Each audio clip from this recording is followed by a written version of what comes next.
our community, our society deals with drug addiction, I think exposes the real weaknesses in our political system. It exposes the real question of values, and it really does call into question the way we treat issues, certainly politically. And I wanted to understand it. How do I make our community better? And I got, of course, I traced a lot of it back to serious drug addiction. And I started to talk with drug-addicted people. And the conversation was quite often, why don't you just get better? Why don't you just fix yourself? What's wrong with you? You're causing a lot of troubles to everyone and yourself.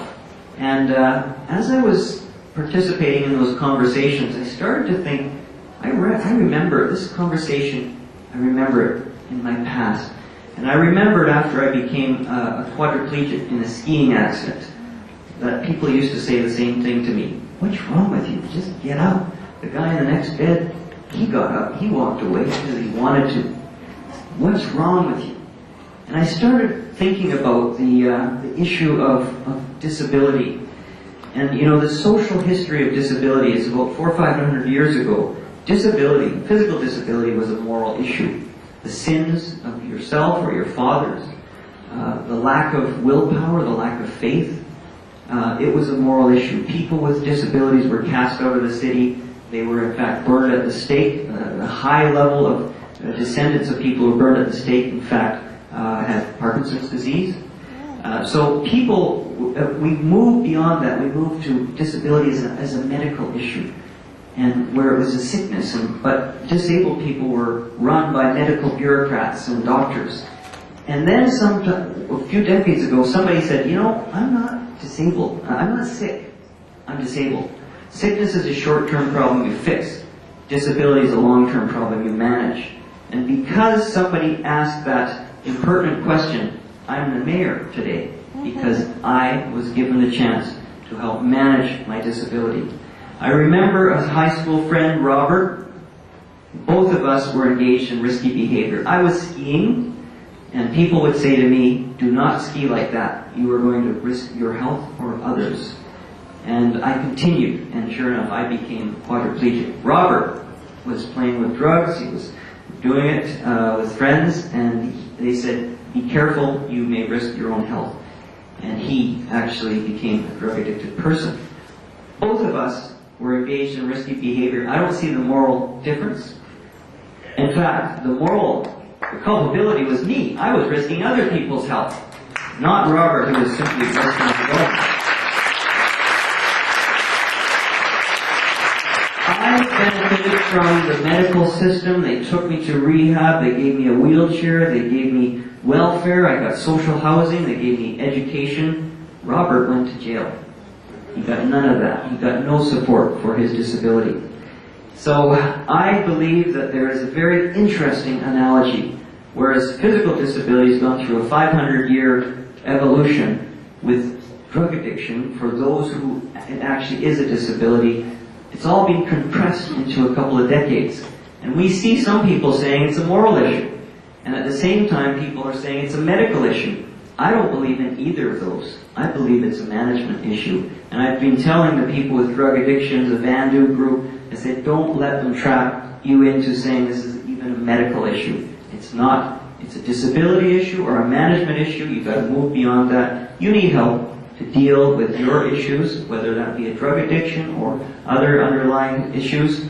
And we need to help you as a community. And what we're doing now is totally dysfunctional.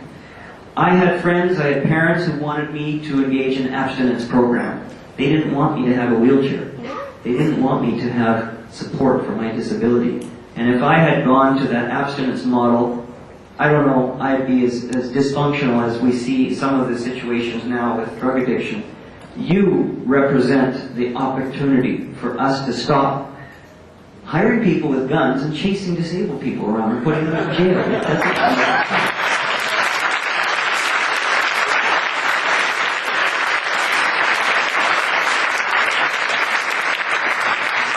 I'm very grateful. We've got some really good people. I got Donald McPherson, who's an incredible policy expert.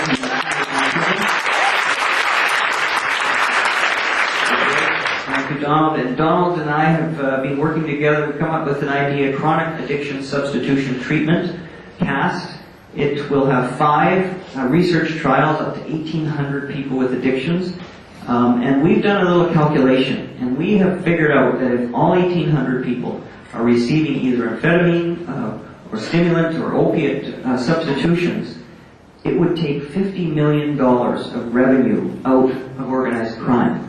This is the biggest unemployment program for drug dealers we've ever seen. And I am very interested in pursuing that. This conference is very, very important. Drug addiction, the problems around our drug addiction, they're not a technical issue. It's a political problem. It's not a technical problem. If it was simply a technical problem, we would have solved this a long time ago. And political problems, political people, political decisions have got us into the difficulty we're in, and it needs political people to get us out. And by having you here together, putting your effort into changing the political rhetoric, changing the thinking at City Hall and at the federal and the state and provincial levels, you are going to make the difference to help people who want, the politicians who want to be courageous, who want to stand up and say, we've got to change this. You're giving them the help to do that. And I really want to honor you and thank you for what you've done here.